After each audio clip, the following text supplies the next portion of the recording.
आज एक और चमत्कारी स्वयं सिद्ध बंगाली मंत्र लेकर आप सभी के सामने उपस्थित हुआ हूं और यह मंत्र आपको बहुत शक्तिशाली बना देगा। लेकिन उससे पहले एक महत्वपूर्ण सूचना सुन लीजिए। आजकल हमारे नाम से बहुत सारे फ्रॉड कॉल आ रहे हैं। पहले एक लड़की बात करती है, कभी एक लड़का भी बात करता है, बोलता है कि हम आपकी गुरुजी से बात करा देंगे, लाइन पे बने रहिए। और फिर जो है आपसे कुछ सामग्री के नाम पे पैसे मांगते हैं कि सामग्री घर पे पहुंचेगी, फिर पैसे देना। तो याद रखिए, ऐसे फ्रॉड कॉल आए तो पहले इनकी खूब मजा लो, इनकी 10-15 मिनट अच्छे से खराब करो, बर्बाद करो, और फिर इनको जो है अच्छे से गाली आपको देना है, क्योंकि ये ठगने के लिए आपको फ़ोन कर रहा है, ये आपका गुनहगार है, तो इसे अच्छे से गाली देना है। चलिए फिर आज का वीडियो हम शुरू करते हैं। तो आज जो मैं मंत्र आपको बताने जा रहा हूँ, देखिए ये बहुत ही महत्वपूर्ण है और हर साधक के पास होना चाहिए, और आम इंसान भी जो है इसका प्रयोग कर सकता है। लेकिन एक बात का विशेष ध्यान रखिए, मैं आपको बताना चाहता हूँ कि आप इसका दुरुपयोग किसी से जलन की भावना से मत करना, किसी के साथ बदले की भावना से मत करना। अगर वो सही में गलत व्यक्ति है, आपके साथ कुछ गलत कर रहा हो या फिर दूसरों के साथ कुछ ऐसा सही में गलत कर रहा है, तभी आप इसका प्रयोग करिए। अन्यथा जलन के भाव से, द्वेष भाव से किसी का बुरा मत कर देना, क्योंकि ये मंत्र जो है बड़ा पावरफुल है। देखिए क्या होता है, अक्सर कुछ जो तांत्रिक होते हैं वो क्या करते हैं, थोड़ी बहुत विद्या सीख लेते हैं और विद्या सीखने के बाद क्या है, दूसरों को परेशान करने लगते हैं। अब परेशान क्यों करते हैं, इन्हें क्या मिलता है, इन्हें दूसरों से पैसा मिलता है, और ये वो पैसा लेकर, मतलब थोड़ी सी लालच में आकर विद्या का गलत प्रयोग ये लोग करने लगते हैं। क्योंकि देखिए, अच्छा कर्म करने वाले कम मिलते हैं और बुरा कराने वाले 10 लोग आपको तुरंत मिल जाएंगे। जहां खड़े हो जाएंगे वहां 10 लोग मिलेंगे, लेकिन अच्छा कराने वाले लोग आपको नहीं मिलेंगे। तो इसलिए जो है इन लोगों की दुकानदारी बहुत अच्छे से चलती है, क्योंकि बुरा कराने वाले बहुत लोग आते हैं। अब ये लोग क्या करते हैं, किसी का लक्ष्मी बंधन कर देते हैं, किसी का अच्छा खासा व्यापार चल रहा है तो ठप कर देते हैं। अब जैसे मान लीजिए आमने सामने कोई दो दुकान है, एक की दुकान अच्छी चल रही है, दूसरे की थोड़ा कम चल रही है, तो वो क्या करता है, तुरंत किसी तांत्रिक के पास, बैगा के पास, गुनिया के पास जाता है, बोलता है मेरे सामने एक दुकान है, वो बहुत ज़्यादा चलती है, उसके वजह से मेरे दुकान पे कोई ग्राहक नहीं आता है या कम ग्राहक आते हैं, तो उसका आप ऐसा बंदोबस्त कर दो कि उसके दुकान पे कोई ना जाए, मेरी ही दुकान पे सब लोग आए। तो क्या करता है, वो तांत्रिक थोड़े से रुपया ले लेता है और फिर उसका जो है सामने वाले का लक्ष्मी बंधन कर देता है, कुछ चीज़ें दे देता है, बोलता है उसके दुकान के सामने फेंक देना रात में चुपके से। तो फिर वैसी कोई चीज़ें जो है घूमते फिरते उसके दुकान के सामने फेंक दी जाती हैं। तो फिर क्या होता है, परिणाम स्वरूप उसका लक्ष्मी बंधन हो जाता है। धीरे धीरे 15-20 दिनों के बाद उसका व्यापार जो है, जहाँ 10,000 रुपये का होता था, वो सीधा 1,000 रुपये पे आ जाएगा। और 2-4 महीने के बाद ऐसा हो जाएगा कि 100 रुपये भी वो दिन का नहीं कमाएगा, और उसके दुकानों के अंदर जो सामान है ना, उसके अंदर पूरी धूल चढ़ने लग जाएगी, ऐसी अवस्था हो जाती है।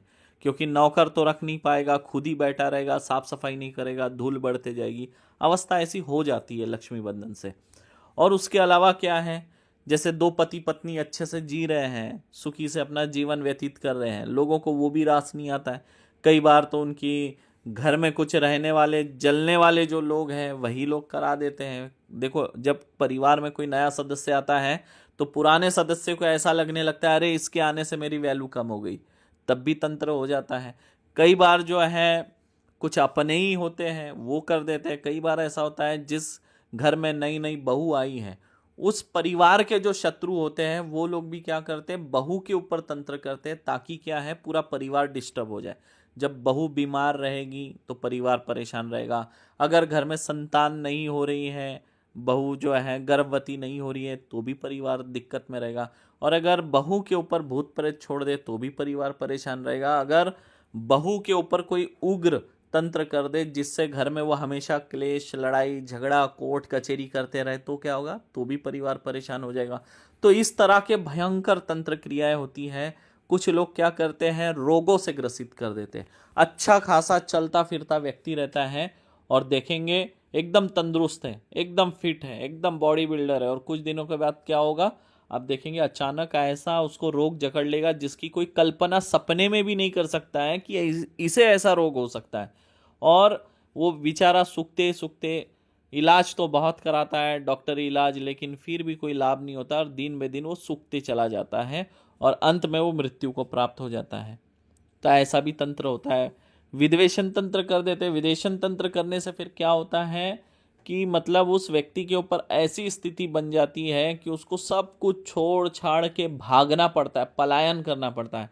जैसे मान लीजिए कोई अगर यूपी में रह रहा है और उसके ऊपर आप विद्वेषण क्रियाएं की जाए तो वो क्या होगा, वो व्यक्ति के साथ ऐसी स्थिति बनेगी, मान लो कोई व्यापारी है, व्यापार कर रहा है, तो उसका व्यापार धीरे धीरे ठप पड़ जाएगा और फिर बाद में जो है उसका कर्ज उसके ऊपर चढ़ जाएगा, चारों तरफ से परेशान हो जाएगा, कर्ज वाले उसको मारने के लिए ढूंढ रहे हैं, गाली देने के लिए ढूंढ रहे हैं, कोई उसको पुलिस केस करने के लिए ढूंढ रहा है, मतलब चारों तरफ से वो परेशान हो जाता है। आखिरी में पलायन वाली स्थिति बनती है और वो क्या करता है, अपना घर, अपना जिला, अपना शहर छोड़कर वो भाग जाता है दूसरे राज्य में। तो ये विदेशन क्रिया का प्रभाव होता है कि मनुष्य को एक राज्य से दूसरे राज्य में पलायन करना पड़ता है या एक शहर से दूसरे शहर में पलायन करना पड़ता है।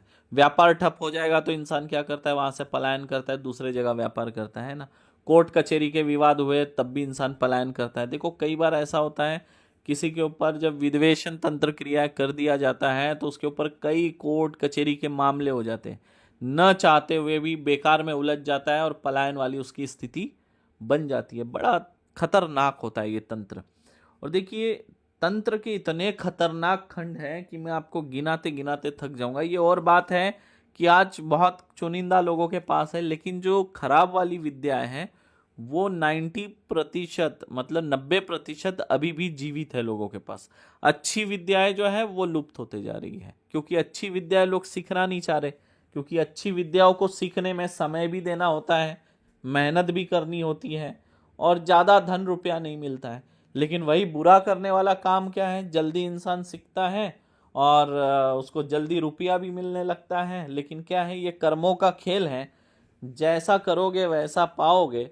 अंत समय ऐसे साधकों का बहुत बुरा होता है, कीड़े लग लग के ये लोग मरते हैं, मौत नहीं आती, ऐसे लोगों की मृत्यु नहीं होती है, तड़पते रहते हैं। कीड़े जो है शरीर में इल्ली पड़ जाती है और वो जो पूरे शरीर में रेंगते रहती है, जख्म में अंदर से काटते रहती है, बहुत पीड़ा होती है। ऐसे लोगों को मैंने आंखों से देखा है और उसे मैंने समझाया भी था, भाई ऐसा कर्म मत करो, परिणाम बहुत बुरा होगा। तो वो क्या कहता था कि भाई मरने के बाद किसने दुनिया देखी है, अभी मौज कर लो। तो ऐसे लोगों को फिर आखिरी में ऐसी मौज मिलती है।